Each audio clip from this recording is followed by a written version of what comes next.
This is The Lounge podcast, hosted by me, Russell Couch, and Recordon Studios, Qatar's leading provider of creative solutions in multimedia production and design. And I'm excited to have with me Harriet Abiodun. Well, hey, PR and communications guru, an all-round glamorous human being. Stop you. I know. Harriet, welcome to The Lounge. Now, I want to start by helping our audience to understand a little bit about you and some of your remarkable journey, because I want to cast our mind back some 20 years. Okay. Yeah. You're aging to me a now. glamorous world of supermodels and high-end designer luxury. Yeah. Prada and Porsche, Marc Jacobs and Michael Kors, Vogue, Tatler and Naomi Campbell, all part of your everyday vocabulary. Wow. And then, goodness me, Yes. OMG, Yeah. you decided to move on from all that.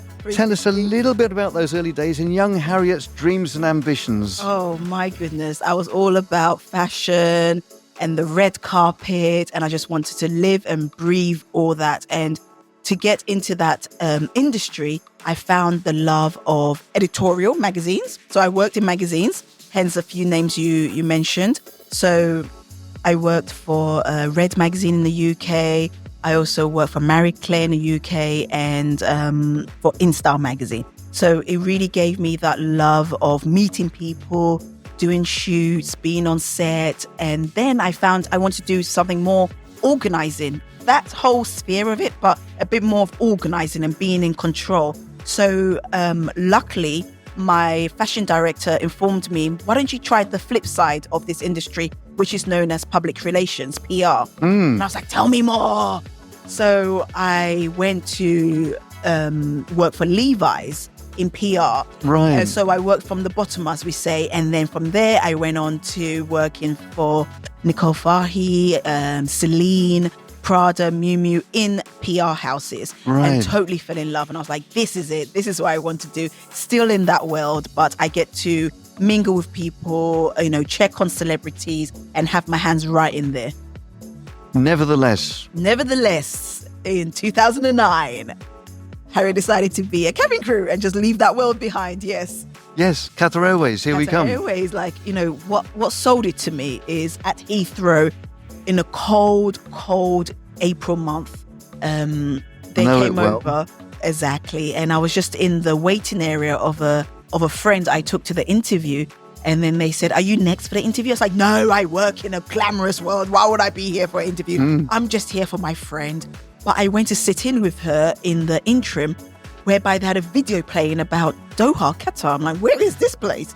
And they said it's like 32 degrees minimum all year round. Sign me up. I want to go where 32 degrees is.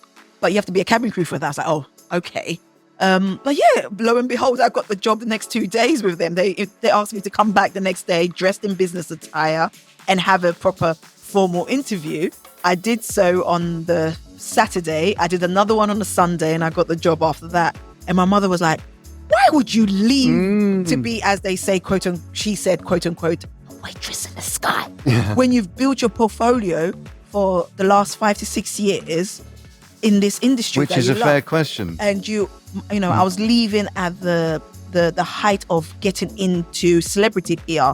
So my first gig was with Naomi Campbell when she started Fashion for Relief.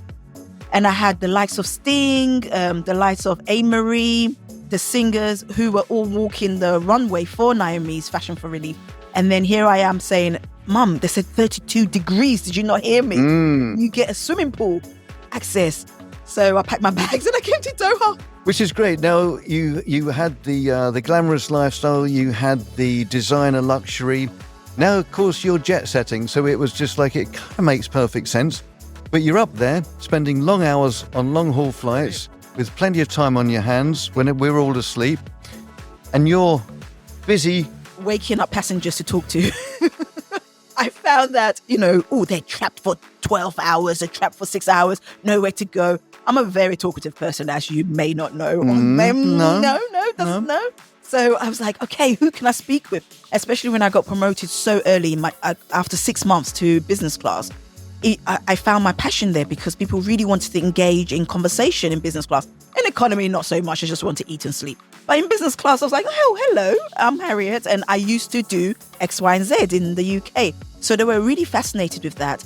And from there, I met some amazing, people on board, to which then I realized I miss that world of editorial or PR.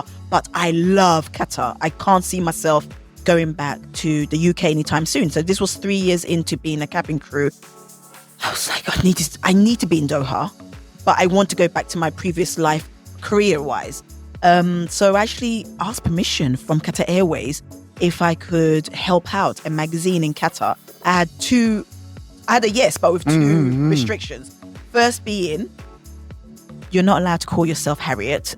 You can't be publicly known. Remind me what you called yourself. So one of the passengers told me, "Oh, you are Hayat," because they can't really pronounce Harriet.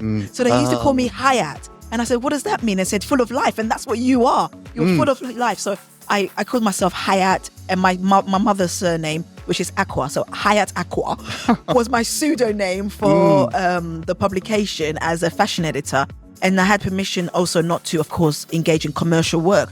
But it was the passion that drove me. I did not need to be paid. So on those long haul flights to, Australia and doing nothing for 16 hours, I would rather write articles, get to my hotel room, type them out, send them in for publishing. And that I felt more of a, I've done something with myself rather than hit another mall or hit a disco. I was getting bored of that around the countries. So that allowed me to pave the way for when I finally stopped flying. I had made all the connections I needed to on ground. And so I became a fully fledged editor of 2 magazines here in Doha. Which served as a platform, I'm going to move this on, which serves as a platform for then you began Creatives Amplified. Correct. Which is a multi-sector creative agency. Now, this won't do it justice, but you can help me out here. There's PR, social media, product launches, talent management, events, and much, much more. And I think we get a clue with the name of the company, which I think sums it up. Yes, we amplify creatives in all different fields. So it did start off as a talent management agency. I was one of the first within Qatar because during that time I saw a lot of people were gravitating to me, even the locals as well as expats, when the rise of social media started with Snapchat. And I was thinking, I can leverage these people in exchange for this thing called coverage with products or with, entities and with companies. So I started, dealing in that, commodities, to say. And so I became known as Mummager to these 12 or 15 influencers as they know now. But back in the day, they were just Snapchatters. So we would do things like video content for a hotel. And then instead of paying me as an editor of a magazine, we will pay these influencers and that content will live on their page instead of an advert in a magazine. So as well as being an editor of the magazine, I was actually realizing that print advertising was slowly dying out. But these Snapchatters were key to keeping the publication running.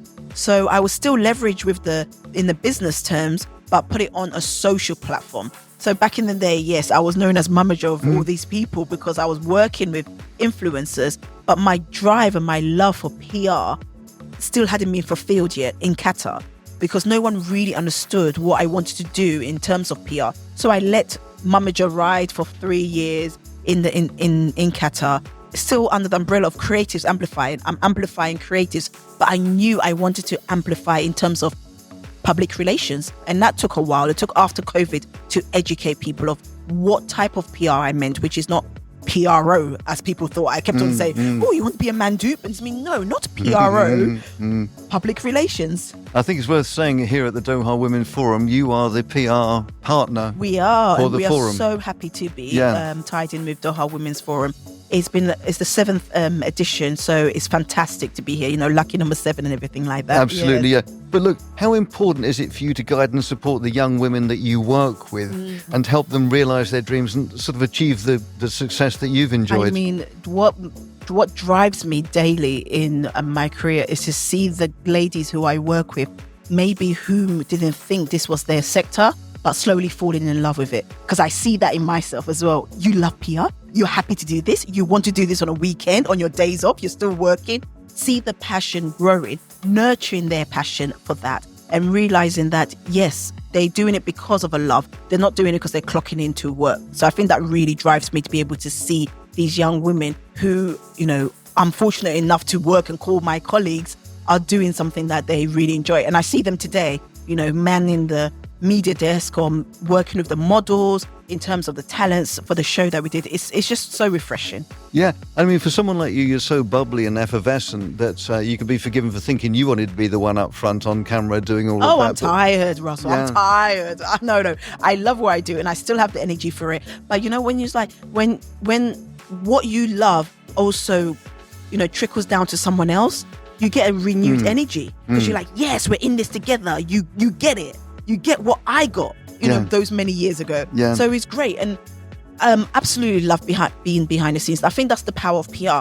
It's like you pull the strings behind the scenes. Sure. So I think once I understand that and I inform and let my team understand that it's not about being front and center. If you want to be front and center, hey, be a presenter, be an influencer. But PR, really, you have the power behind the scenes. That is more power to us.